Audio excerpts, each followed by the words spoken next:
Hello दोस्तों, आपका हमारे यूट्यूब चैनल द एजुकेशन में स्वागत है। आज हम हिंदी साहित्य और व्याकरण से संबंधित महत्वपूर्ण क्वेश्चन को हल करेंगे, जो आपके आगामी परीक्षा यूपीटीजीटी, पीजीटी, टेट, सीटेट, पेट और लेखपाल के भर्ती के लिए बेहद ज़रूरी है। तो चलिए, वैसे तो हिंदी कॉमन रूप में सभी परीक्षाओं में पूछी जाती है। तो चलिए प्रश्नों की शुरुआत करते हैं। अगर चैनल पर पहली बार विजिट किए हैं तो हमारे चैनल को लाइक कीजिए, अपने दोस्तों में शेयर कीजिए और चैनल को सब्सक्राइब कीजिए। तो चलिए शुरुआत करते हैं। पहला क्वेश्चन है, अध्यापिका छात्रों को पढ़ाती है, वाक्य में कौन सी क्रिया है? क्रिया पूछा है। अकर्मक क्रिया है कि सकर्मक क्रिया है कि नामधातु क्रिया है कि अर्थबोधक क्रिया है? तो जिस क्रिया में कर्म मौजूद हो वह सकर्मक क्रिया होती है, और जिस क्रिया में कर्म नहीं मौजूद हो वह अकर्मक क्रिया होती है। और जो संज्ञा, सर्वनाम तथा विशेषण से क्रिया निर्मित हो उसे नामधातु क्रिया कहते हैं। तो प्रश्न कीजिए, क्रिया से जब प्रश्न करेंगे तो अपने आप पता चल जाएगा क्रिया सकर्मक है कि क्रिया अकर्मक है। तो किसको पढ़ा रही है? अध्यापिका किसको पढ़ाती है? तो छात्रों को। क्रिया से प्रश्न किए किसको पढ़ाती है? तो छात्रों को। तो छात्र इसमें क्या है? कर्म है। छात्र क्या है? कर्म है। और पढ़ाती है क्रिया है। अध्यापिका क्या है? कर्ता है। तो ऑप्शन नंबर ख राइट आंसर, इसमें सकर्मक क्रिया है। दूसरा क्वेश्चन है, भूतकाल के कितने भेद होते हैं? 4 भेद होते हैं कि 5 भेद होते हैं कि 6 भेद होते हैं कि 7 भेद होते हैं? तो भूतकाल के 6 भेद होते हैं। पहला है सामान्य भूतकाल, सामान्य भूतकाल। दूसरा है आसन्न भूतकाल। तीसरा है पूर्ण भूतकाल। चौथा है अपूर्ण भूतकाल। इसको नोट डाउन कीजिएगा। उसके बाद से है हेतु हेतु मद भूतकाल, हेतु हेतु मत भूतकाल, मद भूतकाल। और छठवां है संदिग्ध भूतकाल। छठवां क्या है? संदिग्ध भूतकाल, संदिग्ध भूतकाल। तो यह 6 भेद होते हैं, सामान्य भूतकाल, आसन्न भूतकाल, पूर्ण भूतकाल, अपूर्ण भूतकाल, हेतु हेतु मद भूतकाल और संदिग्ध भूतकाल। तो भूतकाल के 6 भेदों को नोट कीजिएगा। क्वेश्चन नंबर 3 है, मेरे पास चांदी की पायल है, इस पंक्ति में कौन सी संज्ञा है? व्यक्तिवाचक संज्ञा है कि जातिवाचक संज्ञा है कि समुदायवाचक संज्ञा है कि द्रव्यवाचक संज्ञा है? तो चांदी क्या है? एक द्रव्य है, एक धातु है। धातु या पेय पदार्थों को द्रव्यवाचक, धातु तथा पेय पदार्थ द्रव्यवाचक संज्ञा के अंतर्गत आते हैं। तो option number option number A घ रहेगा। ऑप्शन नंबर घ राइट आंसर। जबकि जातिवाचक संज्ञा किसी विशेष जाति का बोध कराते हैं, जैसे बालक हो गया, नदी हो गया। अब नदी के अंदर गंगा नदी, जमुना नदी, सारी नदियाँ आ जाएंगी, तो यह जातिवाचक संज्ञा के अंतर्गत आता है। जबकि व्यक्तिवाचक किसी का नाम हो पर्सनली, चाहे वो किसी व्यक्ति का नाम हो, चाहे किसी समुदाय का नाम हो, चाहे किसी जाति का नाम हो, लेकिन वह व्यक्तिवाचक संज्ञा के अंतर्गत आता है जो किसी का नाम हो, जैसे दिल्ली हो, जैसे किसी व्यक्ति का नाम हो, मोहन हो, राकेश हो, ये सब। समुदायवाचक संज्ञा समूह का बोझ कराती है, जैसे परिवार हो गया, कक्षा हो गया, कबीले हो गए, झुंड हो गए, यह समुदायवाचक संज्ञा के उदाहरण है। क्वेश्चन नंबर 4 है, निम्नलिखित पंक्तियों में समुदायवाचक संज्ञा बताइए। सोना है कि अहंकार है कि परिवार है कि कबीर है? तो सोना क्या है? एक द्रव्यवाचक संज्ञा है, क्योंकि यह द्रव्य है। अहंकार क्या है? एक भाववाचक संज्ञा है, भाववाचक संज्ञा है। कबीर क्या है? एक व्यक्तिवाचक संज्ञा है। एक क्या है? व्यक्तिवाचक संज्ञा है। जबकि परिवार एक समूहवाचक संज्ञा है, परिवार में बहुत सारे सदस्य रहते हैं। क्वेश्चन पसंद आए जरूर चैनल को लाइक कीजिएगा, शेयर कीजिएगा और सब्सक्राइब कीजिएगा। क्वेश्चन नंबर 5 है, शहर शब्द की भाववाचक संज्ञा क्या होगी? शहराई होगी, शहरी होगी, शहर होगा, शहर होगा। तो शहरी आदमी हम लोग बोलते हैं ना, यह शहरी लोग हैं। तो शहर शब्द की भाववाचक संज्ञा क्या है? शहरी है। ऑप्शन नंबर ख राइट आंसर।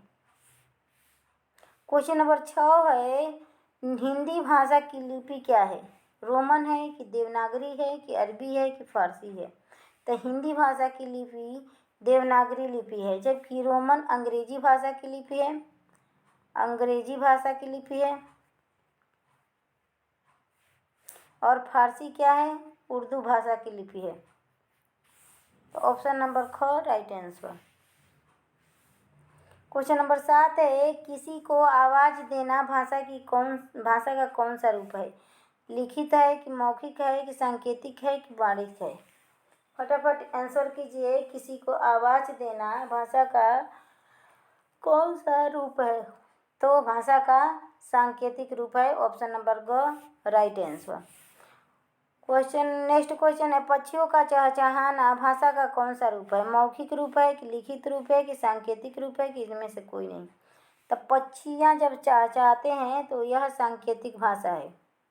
यह किसी चीज़ का संकेत देते हैं। ग्रामीण लोग क्या कहते हैं कि पक्षी आज चहचहा रहे हैं, किसी शुभ काम का इशारा है या संकेत है।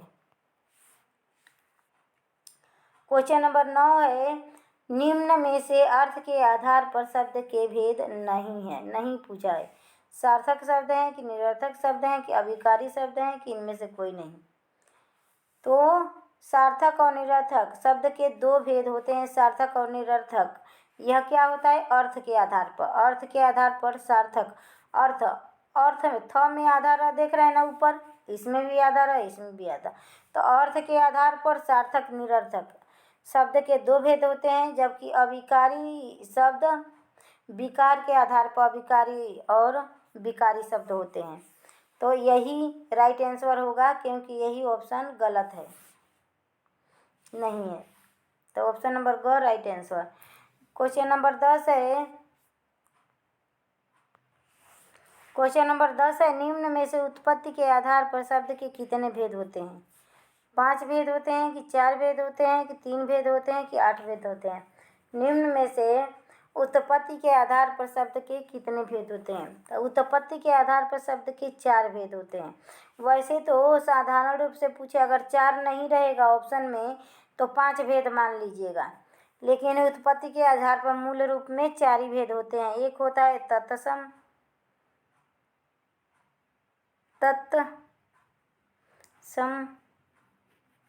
एक है तद्भव, एक है देशज, ये दूसरा है विदेशज, और एक संकर शब्द होता है। एक संकर शब्द होता है जो देशज और विदेशज को मिलाकर संकर शब्द बनता है, इसीलिए उसको शब्द के उत्पत्ति के आधार पर इस भेदों में नहीं शामिल किया जाता है। तो 4 ही प्रकार का होता है, तत्सम, तद्भव, देशज, विदेशज। तत्सम शब्द वह होते हैं जो संस्कृत के शब्द हिंदी में ज्यों के त्यों प्रयोग हो जाते हैं और जिनका रूप बदल जाता है, बिगड़ जाता है, वही तद्भव शब्द कहलाते हैं। और देशज शब्द होते हैं जो हम साधारण रूप में जिसका उत्पत्ति का कोई पता नहीं होता है, और विदेशज शब्द होते हैं जो दूसरे प्रांत से शामिल हुए शब्द रहते हैं।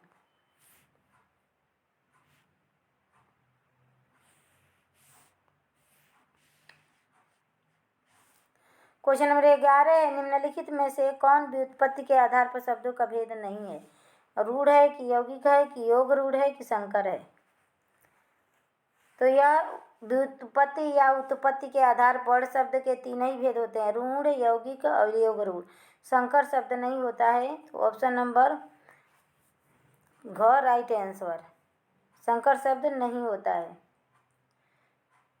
तो रूढ़ शब्द वह होता है जिसके टुकड़े ना हो, जिसके टुकड़े सार्थक टुकड़े ना हो। अगर टुकड़े करो तो कोई सार्थक अर्थ ना निकले। जैसे पानी है, पानी को हम 2 टुकड़े करेंगे, पा को अलग कर देंगे, नी को अलग, तो क्या इसका कोई सार्थक अर्थ निकलेगा? नहीं निकलेगा। तो यही रूढ़ शब्द है, जो ज़्यादा दिन से बोलते बोलते यह रूढ़ हो गया है, जो अब बदला नहीं जा सकता।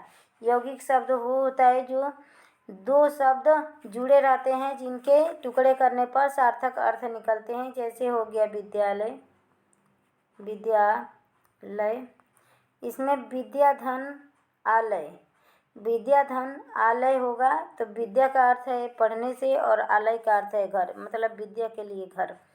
योग ऋण हुआ होता है जिसमें किसी तीसरे अर्थ को प्रेजेंट करता है, जो दो यौगिक शब्द मिल के अगर विग्रह करो तो किसी तीसरे अर्थ को प्रेजेंट करता है। जैसे हो गया पीताम्बर, पीताम्बर, यह पीताम्बर कहने से यह भगवान विष्णु को इंगित कर रहा है, तो इसीलिए यह योग रूढ़ शब्द है। क्वेश्चन नंबर 12 है, निम्न शब्दों में से आँख शब्द का तत्सम क्या होगा?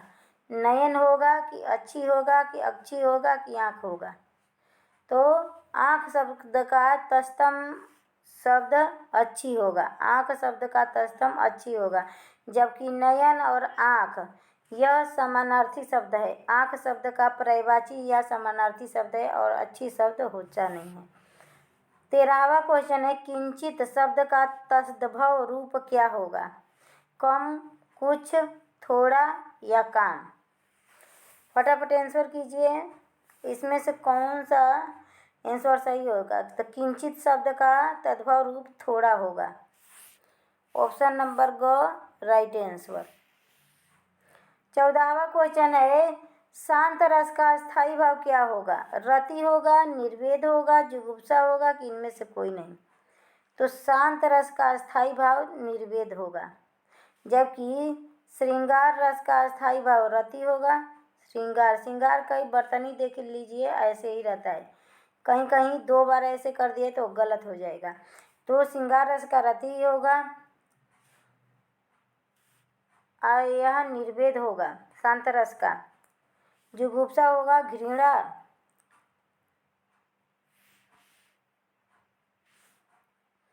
रूढ़ शब्दों के खंड कौन से होते हैं? रूढ़ शब्दों के खंड कौन से होते हैं? सार्थक होते हैं कि निरर्थक होते हैं कि तद्भव होते हैं कि देशज होते हैं? तो रूढ़ शब्द ऊपर हमने बताया था आप लोगों को कि रूढ़ शब्द निरर्थक होता है। रूढ़ शब्दों के खंड कर दो तो वह निरर्थक होता है। उसका अर्थ जैसे पानी को ही खंड कर दो तो वह निरर्थक अर्थ में प्रयोग होगा। नी का कोई अर्थ नहीं होगा, पा का कोई अर्थ नहीं होगा। कबीरा खड़ा बाजार में मांगे सबकी खैर, ना काहू से दोष थी ना काहू से बैर। इसमें पूछा है कि कौन सा छंद है, तो छंद को पहचानने के लिए चलिए इस पे मात्रा लगाते हैं। क एक मात्रा, यह बड़ी इका है तो 2 मात्रा, यह 2 मात्रा, 5 हो गया, यह एक 6 हो गया, 6 2 8, 8 2 10, 2 12, 1 13। यह में नहीं रहा, कबीरा खड़ा बाजार 13 ही होगा। मांगे सबकी खैर, देखिए 2 2 4, 1 5, 1 6, 6 2 8, 2 10, 1 11, 13 और 11 पर जिस कविता या दोहा में 13 और 11 पर यति हो वहाँ पे दोहा छंद होता है। तो ऑप्शन नंबर क राइट आंसर। चलिए यहाँ पे में है तो में हमने हटा दिया तो 13 हो गया। देखिए यहाँ पर गिन लीजिए, जैसे 2 2 4, 2 6, 2 8, 2 10, 2 12, 1 13 आधा हो गया, और 2 2 4, 2 6, 2 8, 2 10, 1 11। तो 13 और 11 पर यति है तो इसमें क्या होगा? दोहा छंद होगा। जबकि ये सोरठा छंद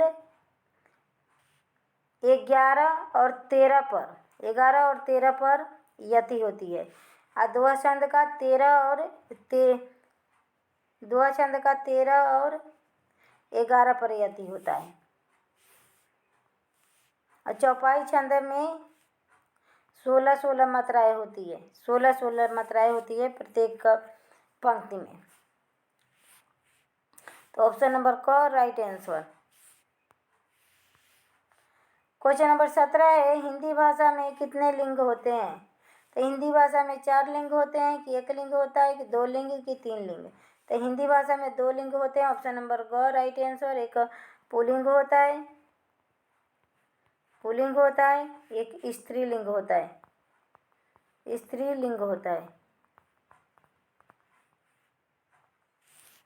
निम्न में से कौन सा वाच्य के भेद नहीं है? कर्तृवाच्य, भाववाच्य, गुणवाच्य, कर्मवाच्य। तो कर्तृवाच्य, भाववाच्य, कर्मवाच्य होता है लेकिन गुणवाच्य नहीं होता है, तो ऑप्शन नंबर ग राइट आंसर। क्वेश्चन नंबर 19 है, कृदंत प्रत्यय जुड़ते हैं संज्ञा के साथ, सर्वनाम के साथ, क्रिया के साथ या धातु के साथ? कृदंत प्रत्यय जुड़ते हैं तो धातु के साथ जुड़ते हैं। यहाँ पे क्रिया के साथ भी जुड़ते हैं। कृदंत प्रत्यय क्रिया या धातु एक ही होता है, क्रिया या धातु है तो यहाँ पे विशेषण होना चाहिए, विशेषण के साथ विशेषण होना चाहिए। तो विशेषज्ञ सर्वनाम और विशेषण के साथ तद्धित प्रत्यय जुड़ता है, तद्धित। जबकि क्रिया या धातु के साथ, धातु को ही क्या कहते हैं? क्रिया कहते हैं, क्रिया कहते हैं। तो क्रिया और धातु के साथ क्या जुड़ता है? कृदंत प्रत्यय जुड़ता है। तो ऑप्शन नंबर घ राइट आंसर, कृदंत प्रत्यय जुड़ता है धातु के साथ। तीव्र इंद्रिय बोध का कवि किसको कहा जाता है? दिनकर जी को कहा जाता है कि निराला जी को कहा जाता है कि बच्चन को कहा जाता है कि मुक्तिबोध का? तीव्र इंद्रिय बोध का कवि किसे कहा जाता है? तो मुक्तिबोध जी को तीव्र इंद्रिय बोध का कवि कहा जाता है, ऑप्शन नंबर घ राइट आंसर। क्वेश्चन नंबर 21 है, संवेदनशील इंद्रिय बोध के कवि किसको कहते हैं? आचार्य शुक्ल को, सुमित्रानंदन पंत को, कि श्याम सुंदर दास को, कि रामविलास शर्मा को? किसको संवेदनशील इंद्रिय बोध का कवि कहते हैं? तो क्वेश्चन नंबर 21 का ऑप्शन नंबर ख राइट आंसर, सुमित्रानंदन पंत जी को संवेदनशील इंद्रिय बोध के कवि के रूप में जाना जाता है। खड़ी बोली को टकसाली भाषा किसने कहा? जॉर्ज ग्रियर्सन ने, कि जॉन क्राइस्ट ने, कि आचार्य शुक्ल ने, कि कामता प्रसाद गुरु ने? खड़ी बोली को टकसाली भाषा किसने कहा? फटाफट आंसर कीजिए। तो खड़ी बोली को टकसाली भाषा जॉन क्राइस्ट ने कहा, ऑप्शन नंबर ख राइट आंसर। क्वेश्चन नंबर 23 है, ईसुरी के फाग किस बोली में रचित है? ईसुरी के फाग किस बोली में रचित है? अवधी बोली में, कि बुंदेली बोली में, कि ब्रज भाषा में, कि हरियाणवी में?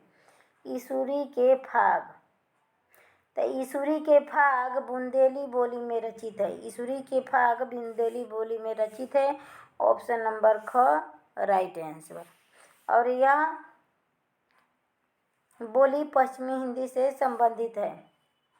आदिकाल को उद्भव काल किसने कहा? रामचंद्र शुक्ल ने, रामविलास शर्मा ने, वासुदेव सिंह ने, राहुल सांस्कृत्याय ने? इसमें आंसर कौन सा होगा? आप लोग कमेंट जरूर कीजिएगा। अगर हमारे पढ़ाने की शैली अच्छी लगे तो चैनल को सब्सक्राइब कर लीजिएगा। फटाफट आंसर कीजिए। आदिकाल को उद्भव काल किसने कहा? तो आदिकाल को उद्भव काल वासुदेव सिंह ने कहा, ऑप्शन नंबर ख राइट आंसर। जबकि रामचंद्र शुक्ल ने वीरगाथा काल कहा, राव सांस्कृत्याय ने सिद्ध सामंत काल कहा, सिद्ध सामंत काल कहा आदिकाल को।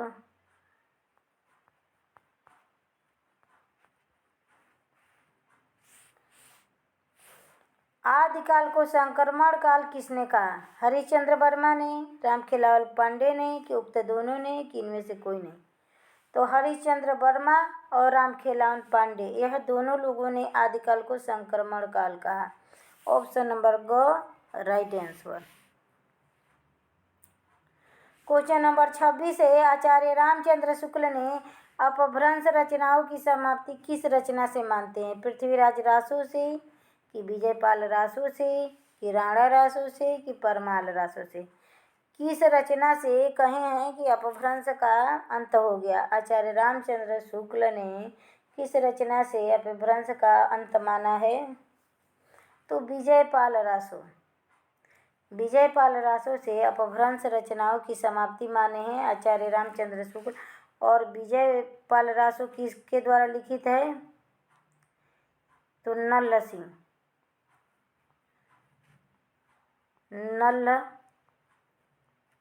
नल सिंह के द्वारा विजयपाल रासो, जबकि परमाल रासो जगनिक के द्वारा रचा है, जिसको आला खंड भी के नाम से जाना जाता है। पृथ्वीराज रासो चंद्रवरदाई ने लिखा है।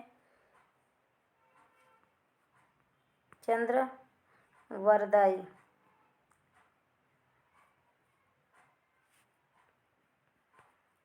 ने लिखा है, चंद्रवरदाई ने। तो ऑप्शन नंबर ख राइट आंसर। क्वेश्चन नंबर 27 है, मिश्र बंधुओं ने विजयपाल रासो का समय कब माना है? और विजयपाल रासो किसने लिखा है? नल सिंह ने। 1289 ईस्वी, 1284 ईस्वी, 1298 ईस्वी या 1255 ईस्वी? इसमें से राइट आंसर कौन सा होगा कि पृथ्वीराज मिश्र बंधुओं ने विजयपाल रासो का समय काल कब से कब तक माना है? तो 1998 से माने हैं मिश्र बंधुओं ने विजयपाल रासो का समय। सुमति गणि द्वारा रचित नेमिनाथ रास में छंदों की संख्या कितनी है? अब नेमिनाथ रास किसके द्वारा लिखा गया है? सुमति गण के द्वारा लिखा गया है। इसमें छंदों की संख्या पूछा है, 57 छंद है कि 58 छंद है कि 59 छंद है कि 72 छंद है? फटाफट आंसर कीजिए।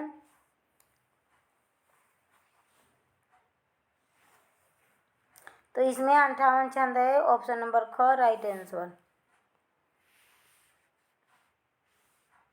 क्वेश्चन नंबर 29 है, निम्न उपन्यासों में लज्जाराम मेहता का उपन्यास कौन सा नहीं पूछा है? धूर्त रसिक नहीं है कि बिगड़े का सुधार कि प्रेमाश्रम या आदर्श दंपति? तो प्रेमाश्रम तो किसका है? प्रेमचंद्र जी का है। गबन, गोदान, प्रेमाश्रम ये सब क्या है? प्रेमचंद्र जी के उपन्यास हैं। जबकि धूर्त रसिक, बिगड़े का सुधार और आदर्श दंपति। धूर्त रसिक लज्जाराम मेहता, बिगड़े का सुधार लज्जाराम मेहता, आदर्श दंपति लज्जाराम मेहता इनके उपन्यास है। जबकि प्रेमचंद्र के उपन्यास है। प्रेमचंद्र के उपन्यास है। ऑप्शन नंबर ग राइट आंसर। क्वेश्चन नंबर 30 है, त्रिवेणी और सौभाग्यश्री किस लेखक का उपन्यास है? और देखिएगा यह उपन्यास विधा की रचना है, श्रद्धा राम फिलौरी जी की रचना है, उपन्यास है कि रामविलास शर्मा जी का उपन्यास है कि किशोरीलाल गोस्वामी जी का उपन्यास है कि सत्यदेव परिव्राजक जी का उपन्यास है? त्रिवेणी और सौभाग्यश्री। तो किशोरीलाल गोस्वामी जी ने लिखा है त्रिवेणी और सौभाग्यश्री नामक उपन्यास। किशोरी कैसी होती हैं? सौभाग्यशाली होती हैं।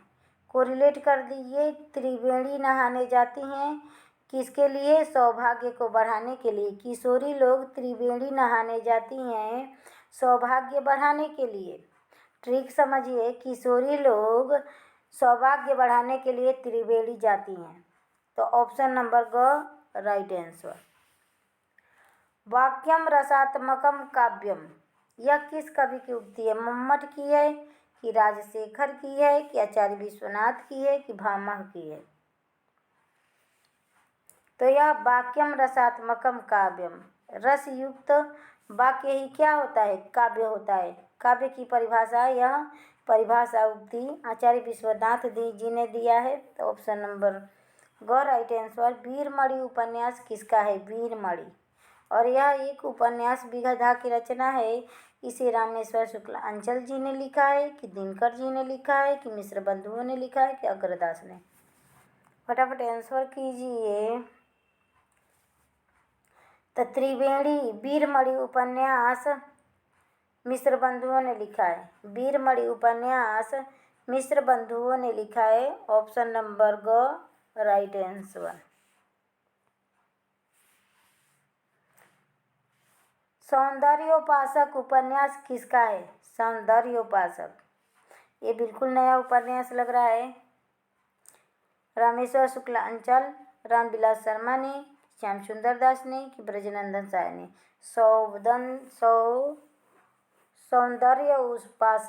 सौंदर्योपासक उपन्यास किसके द्वारा रचा गया है? इन चारों में से कोई एक होगा, फटाफट आंसर दीजिए। तो ब्रजनंदन सहाय। ब्रज के लोग क्या होते हैं? सौंदर्य की उपासना करते हैं।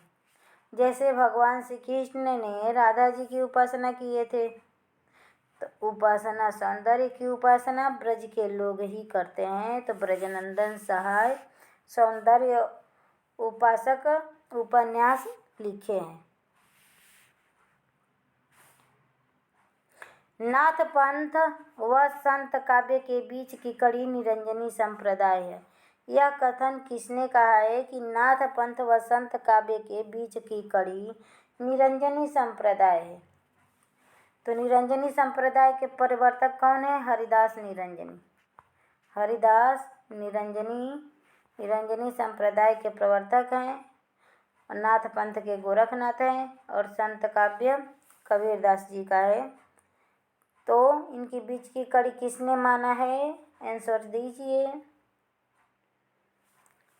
तो राम कुमार वर्मा ने कहा है कि नाथ पंथ व संत काव्य के बीच की कड़ी निरंजनी संप्रदाय है। राम कुमार वर्मा द्वारा कहा गया है। 35वां क्वेश्चन है, बोधिचर्यावतार किसे माना जाता है? लुइपा को, कड़हपा को, भुसुप्पा को कि कुकुरपा को?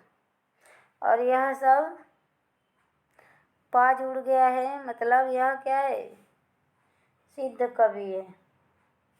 सराहपा, लुइपा, डुम्बिका, यह सब 84 सिद्धों के अंतर्गत आते हैं। सिद्धों की संख्या कितनी है? 84 है। नाथों की संख्या 9 है। तो फटाफट आंसर कीजिए। बोधिचर्या अवतार किसे माना जाता है?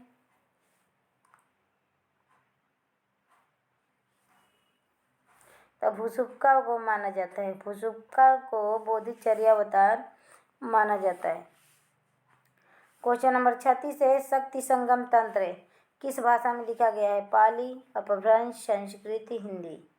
शक्ति संगम तंत्र किस भाषा में लिखा गया है? तो संस्कृत में लिखा गया है शक्ति संगम तंत्र, और यह गोरखनाथ जी की रचना है। शक्ति संगम तंत्र यह गोरखनाथ जी की रचना है। यह नाथ संप्रदाय के प्रवर्तक हैं।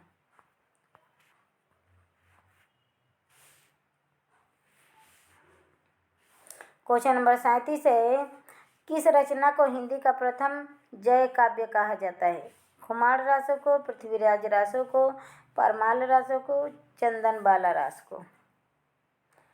किस रचना को माना जाता है जय काव्य? तो जय काव्य किस रचना को माना जाता है? खुमार रासों को। खुमार रासों की रचना किसने किया है? दलपति विजय ने। खुमार रासों की रचना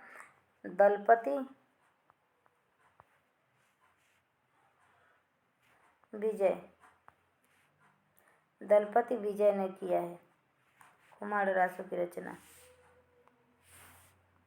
क्वेश्चन नंबर 38 है, वर्तमान काल के कितने भेद होते हैं? 7, 8, 6, 3? फटाफट आंसर कीजिए। वर्तमान काल के कितने भेद होते हैं? तो ऑप्शन नंबर ग राइट आंसर। 6 भेद होते हैं। एक तात्कालिक वर्तमान, एक होता है तात्कालिक वर्तमान, एक होता है संभाव्य वर्तमान,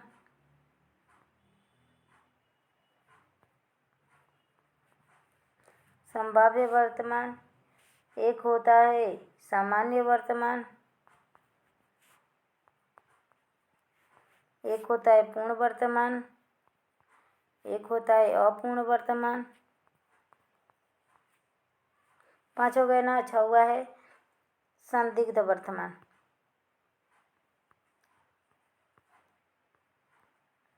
संदिग्ध वर्तमान। तो यह 6 भेद होते हैं वर्तमान काल के। 39 है निम्नलिखित में से कौन सा वाक्य संदिग्ध वर्तमान काल का है? मालती ने पुस्तक पढ़ी है, श्यामा पढ़ता होगा, वर्षा हो रही है, मैं पढ़ रहा हूँ। तो श्यामा पढ़ता होगा, पता नहीं पढ़ता होगा कि नहीं पढ़ता होगा, तो यह क्या है? संदिग्ध वर्तमान काल है। श्यामा पढ़ता होगा। ऑप्शन नंबर ख राइट आंसर। श्यामा पढ़ता होगा यह क्या है? संदिग्ध वर्तमान काल है। जबकि मालती ने पुस्तक पढ़ी है यह पूर्ण वर्तमान काल है। पूर्ण वर्तमान काल है। वर्षा हो रही है अपूर्ण वर्तमान काल।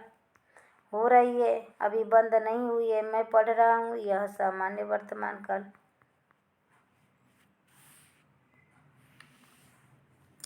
40वां क्वेश्चन है निम्न में से संभाव्य वर्तमान काल का वाक्य चुनिए। मैं पढ़ रहा हूँ, विराट अखबार पढ़ता है, उसने खाया होगा, श्याम खा रहा होगा। फटाफट आंसर कीजिए। तो उसने खाया हो, पता नहीं खाया हो कि नहीं खाया हो, तो यह संभावना व्यक्त की जा रही है। तो यह संभाव्य वर्तमान काल का उदाहरण है। ऑप्शन नंबर ग राइट आंसर। क्वेश्चन नंबर 41 है भूतकाल के भेदों में कौन सा शामिल नहीं है? नहीं पूछा है। संदिग्ध भूतकाल यह तो होता है, हेतु मद भूतकाल होता है, आसन्न भूतकाल होता है, लेकिन प्रविष्ट भूतकाल नहीं होता है। तो ऑप्शन नंबर घ राइट आंसर। प्रविष्ट भूतकाल नहीं होता है। बिल्ली छत पर बैठी है वाक्य में कौन सा कारक है? कारक से भी क्वेश्चन आ गया। अपादान है कि अधिकरण है कि संबंध है कि करण है? यह करण कारक है। करण कारक, कारण नहीं, करण कारक। तो अपादान तो अलग होने का बोध कराता है, अलग होने का या भय का बोध कराता है, या किसी के तुलना का बोध कराता है। अपादान कारक आधारे अधिकरण। बिल्ली छत पर बैठी है, तो छत पर क्या है? एक आधार है। छत क्या है? एक आधार है। तो अधिकरण कारक होगा। जबकि संबंध कारक दो व्यक्तियों या दो वस्तुओं में संबंध को दिखलाता है। करण कारक जिसके कारण कार्य होता है वह करण कारक के अंतर्गत आता है। भविष्य काल के कितने भेद होते हैं? 4, 5, 3, 6। कितने भेद होते हैं? फटाफट आंसर कीजिए।